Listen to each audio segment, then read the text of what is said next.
Good evening, I'm Kimilia and this is KiniNews. The MAHB deal was one of the main topics in the Dewan Rakyat today. Prime Minister Anwar Ibrahim explained the reason for the deal and why GIP was chosen. This is what he said about the issue. Prime Minister Anwar Ibrahim has explained that Global Infrastructure Partners was selected after the company agreed to continue appointing a Malaysian citizen as Malaysia Airport Holdings Bhd's chairperson and chief executive officer, as well as to maintain the collective national majority ownership of shares. Speaking in Parliament today, he said other bidders had disagreed with the strict requirements set by Khazanah Nasional Bhd and the Employees Provident Fund. He said that Khazanah and the EPF had set strict conditions that would see the collective Malaysian ownership of MAHB increase to 70% from the current 41% once the restructuring of the airport operator is completed. Anwar also dismissed concerns of national security being compromised, saying that the deal would not involve Blackrock.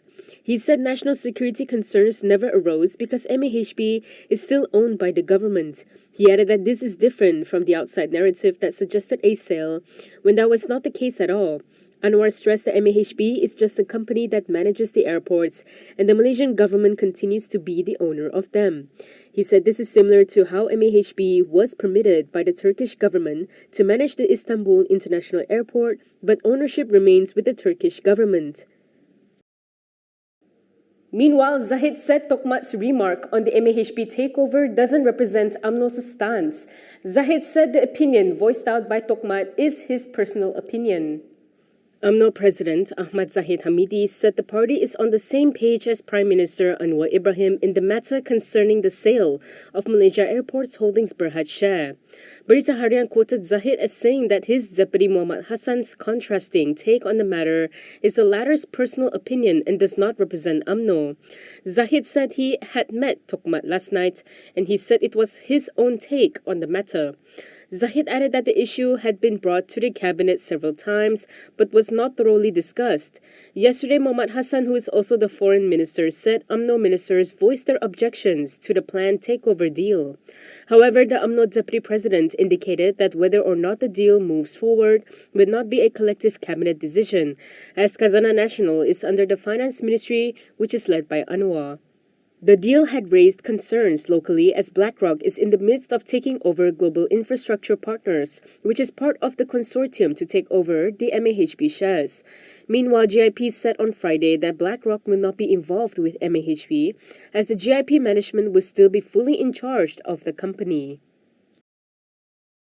Still on the topic of Blackrock, Fayhsal has responded to Nik Nazmi over his remarks on factories linked to them in Kelantan. He said concerns raised over the MAHB deal are beyond financial concerns.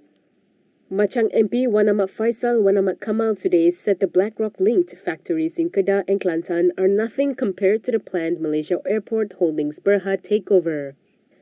This came after PKR Vice President Nik Nazmi Ahmad called on Perikatan Nasional to shut down all Blackrock-linked factories in Kedah and Kelantan, which are states ruled by the coalition.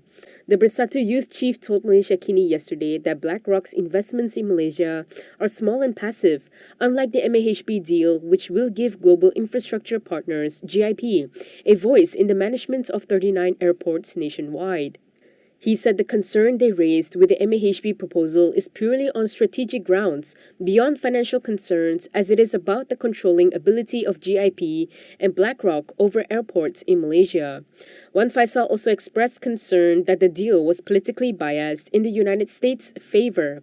He referred to a June 6 report from Reuters, which talked about the US intending to stamp its presence within the Asia-Pacific region amid rising tensions with China through the Indo-Pacific Economic Framework, or IPEF.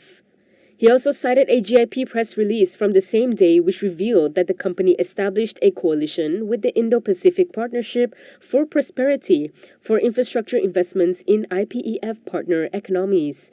Fayhsal said they want the government to abort the deal that could relinquish the management and technical aspects of managing our airports to GIP and Blackrock. According to him, the companies are being featured prominently as the driver of the US government's IPEF to counter and contain China's Belt and Road Initiative in Malaysia and ASEAN. LFL has hit out at the reported plan by the government to license and regulate social media. Its director said it was shocking and disturbing to all Malaysians. Lawyers for Liberty said the government's plan to get social media platforms licensed in Malaysia reeks of despotism and self-interest. In a statement today, its director Zahid Malik drew comparisons with North Korea, Communist China, and PP-ruled Singapore. He said it is shocking and disturbing to all right-minded Malaysians. Zahid added that it is yet another clear indication of the Anwar Ibrahim government's bid to stifle and control freedom of speech. He claimed that they are continuing the current trend of clamping down on public discourse under the guise of stemming supposed harmful and illegal content. Elaborating, Zahid said the government is acting in self-interest by trying to clamp down on dissenting voices. He also accused the government of violating Article 10(1)(a) of the Federal Constitution, which guarantees freedom of speech as well as going back on its promise to abolish draconian laws that severely limit freedom of speech. He further claimed that Putrajaya has been deliberately instilling a climate of fear to deter public and press criticism against them or its policies. Zahid said this in response to a report of the plan being in the final stages after receiving the green light from the cabinet. This reportedly includes imposing a content code on such platforms that would also have regulations regarding political content. Police are probing a preacher for public mischief. This is over his remarks regarding secret conversions in a video that had gone viral on social media. Police are investigating preacher Firdaus Wong over an alleged statement that could trigger public mischief. Lawyers Rajesh Nagarajan and Sach Pritraj Singh, who are acting for Malaysian Hindu Agamam Ani Association chairperson Arun Doraisamy, confirmed the authorities had opened an investigation under Section 505(c) of the Penal Code over the group's report. The duo was referring to the NGO's police report over an allegation that Firdaus released a video providing guidelines and instructions on how to convert a non-Muslim child to Islam secretly. In a media statement today, they said they hope that justice will be served and that Firdaus will be charged and convicted for his crimes against society. Earlier this month, Firdaus uploaded a video on TikTok showing him advising a man on how to handle requests to convert to Islam from some teenagers. The TikTok video showed the controversial preacher engaged in a question and answer session at an event.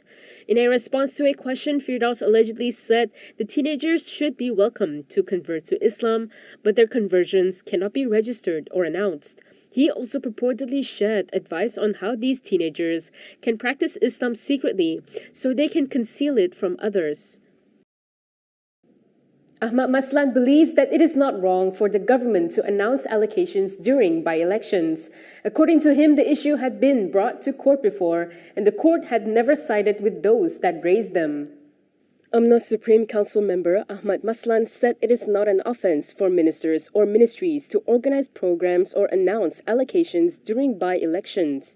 Speaking to reporters at an event in Nibong Tebal last night, Ahmad said that such matters have been brought to the court before, but decisions have never sided with the opposition parties that raised them.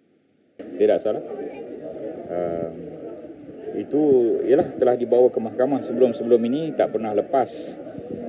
Kerana duluan kes satu ketika dulu zaman Tengku Razali tak silap saya telah dibawa oleh pembangkang pada ketika itu. Akhirnya mahkamah membuat keputusan, mereka datang atas jawatan pemimpin kerajaan yang berdepan dengan masyarakat, kebetulan ada pilihan raya kecil. Ahmad said this in response to a report which had quoted an opposition MP as claiming that many ministers showed up under the cover of government-organized programs in Sungai Bakap and not as part of party activities or for Pakatan Harapan candidate Johari Arifin. Rantau Panjang MP Siti Zaila Muhammad Yusof reportedly claimed that it was something voters had voiced out to her as many programs were being organized in Sungai Bakap that involved the government and its ministers. Johari will take on Nibong Tebal past Deputy Chief Abidin Ismail, who is the Perikatan Nasional candidate, in a straight fight for the Sungai Bakap seat on July 6, following the death of Sungai Bakap Assembly Person Nur Zamri Latif on May 24th due to stomach inflammation. That is all from me today. For more stories, you can go to KiniTv.com. You can also follow us on Instagram, Twitter, YouTube, and Facebook for the latest news updates. If you'd like access to news like this and more, subscribe now to Malaysia Kini and support independent media. I'm Camelia. Thanks for watching.